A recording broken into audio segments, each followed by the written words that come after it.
ओम नमो भगवते वासुदेवाय। स्वागत है आपका हमारे चैनल पर।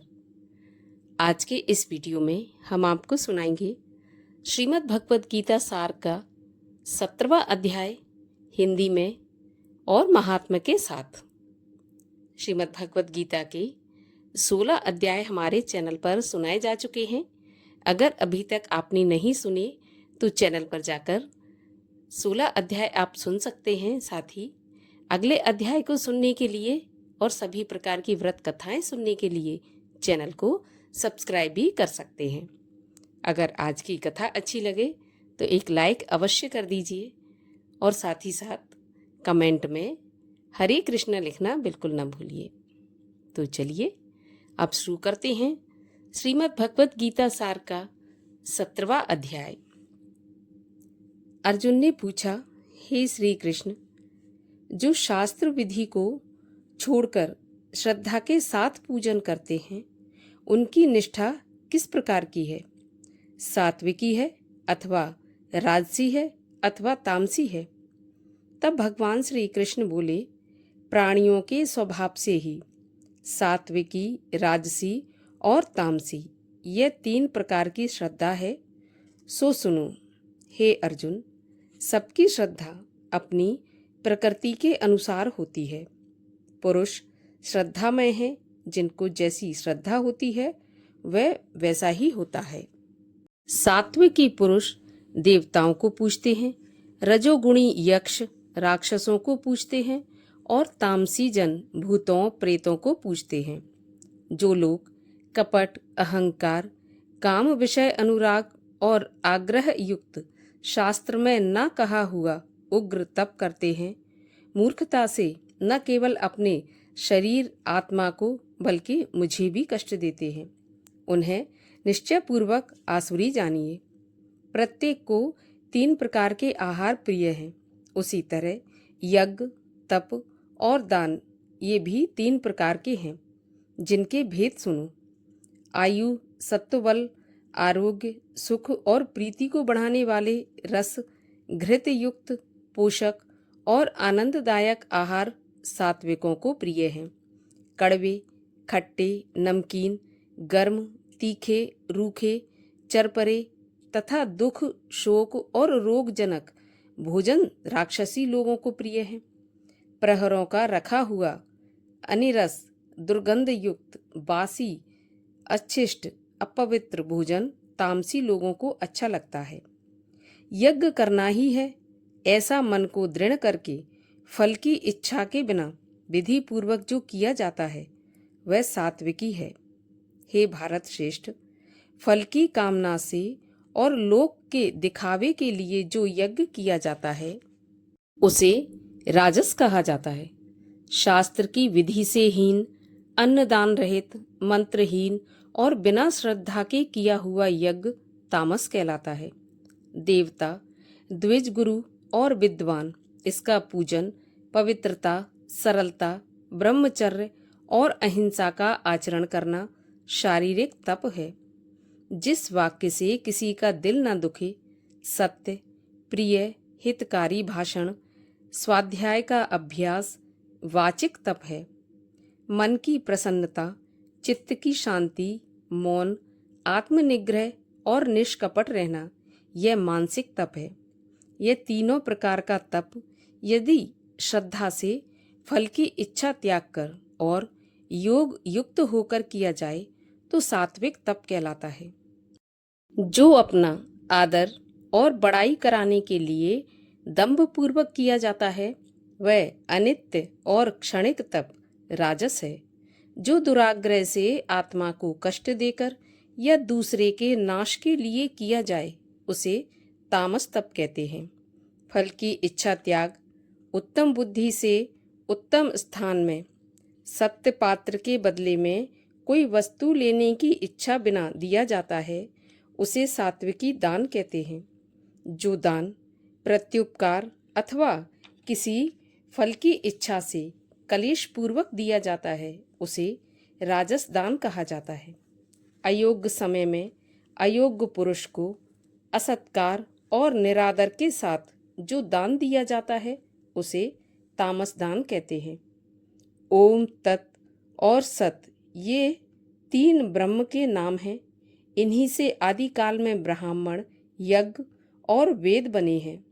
इसी से ज्ञानी पुरुष यज्ञ, दान और तप आदि शास्त्रोक्त क्रियाएं ओमकार उच्चारण के साथ करते हैं। मुमुक्षु जन फल की इच्छा न करके सत शब्द का उच्चारण करके यज्ञ, तप और दान करते हैं। हे अर्जुन, सत शब्द का उच्चारण सद्भाव और साधु भाव में किया जाता है तथा मंगल आदि वैवाहिक आदि कर्म भी सत कहलाते हैं। हे पार्थ, श्रद्धा से रहित दान, तप और अन्य कर्म जो किए जाते हैं वे असत कहलाते हैं। वह न इस लोक में परलोक में कहीं पर भी हितकारी नहीं है। इस प्रकार से भगवान श्री कृष्ण ने अर्जुन को 17वें अध्याय के गीता का सार सुनाया। और आइए अब सुनते हैं 17वें अध्याय का महात्म। श्रीमद् भगवद गीता सार के 17वें अध्याय का महात्म सुनाते हुए भगवान श्री नारायण लक्ष्मी जी से बोले, हे लक्ष्मी, मंडलीक नामक देश में एक दुशासन नाम का राजा रहता था। एक राजा किसी और देश का था और दोनों आपस में मित्र थे। उन्होंने एक दिन आपस में शर्त लगाई कि हम दोनों अपने अपने हाथी लड़ाएंगे और कहा कि जिसका हाथी जीतेगा सो यह सारा धन ले लेगा। तब दूसरे राजा का हाथी जीत गया और दुशासन का हाथी हार गया। कुछ दिन के बाद वह हाथी भी मर गया। तो राजा को बड़ी चिंता हुई कि एक तो सारा धन गया और दूसरे हाथी भी मारा गया और तीसरे लोगों में हंसी हुई सो अलग, इससे निंदा हुई। इसी चिंता में वह राजा भी मर गया। यमदूत पकड़कर उस राजा को धर्मराज के पास ले गए तो धर्मराज ने हुक्म दिया कि यह राजा हाथी के मोह में मरा है तो इसको हाथी की योनि दे दो। हे लक्ष्मी, राजा दुशासन संगल द्वीप में जाकर हाथी की योनि में उत्पन्न हुआ और वहां उस राजा के बहुत सारे हाथी थे जिनमें वह हाथी भी शामिल हो गया। लेकिन उसे अपने पिछले जन्म की सारी खबर थी। वह मन में बार बार सोचता और पछताता कि कहाँ मैं पिछले जन्म में एक राजा था और कहाँ अब मैं हाथी हो गया हूँ। बहुत रोए, कुछ भी खाए पिए नहीं। तभी एक साधु महाराज वहां पर आए जिसने राजा को एक श्लोक सुनाया। तो राजा बहुत प्रसन्न हुए और साधु से बोले कि आप मांगिए जो आपको मांगना है। तो साधु ने कहा कि मेरे पास तो सब कुछ है पर एक हाथी नहीं है। तो राजा ने जब ऐसा सुना तो वही हाथी उस ब्राह्मण देवता को दान में दे दिया। ब्राह्मण अपने घर हाथी लेकर आया, उसको खाना दिया, पानी दिया, सब कुछ दिया, परंतु वो हाथी ना तो खाना खाए ना पानी पिए, बस रोता रहे रोता रहे। रो रो कर मन में सोचे कि ऐसा कोई हो जो मुझे इस योनि से छुड़ा दे। तब उस साधु ने एक महावत को बुलाया और पूछा कि जरा पता करके बताओ कि इस हाथी को क्या दुख है, क्यों ऐसा है कि ये ना कुछ खाता है ना पीता है।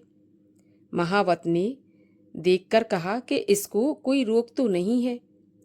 तब साधु ने राजा से कहा कि यह हाथी ना तो खाता है ना पीता है, बस खड़ा खड़ा रोता रहता है। यह सुनकर राजा स्वयं देखने को आया।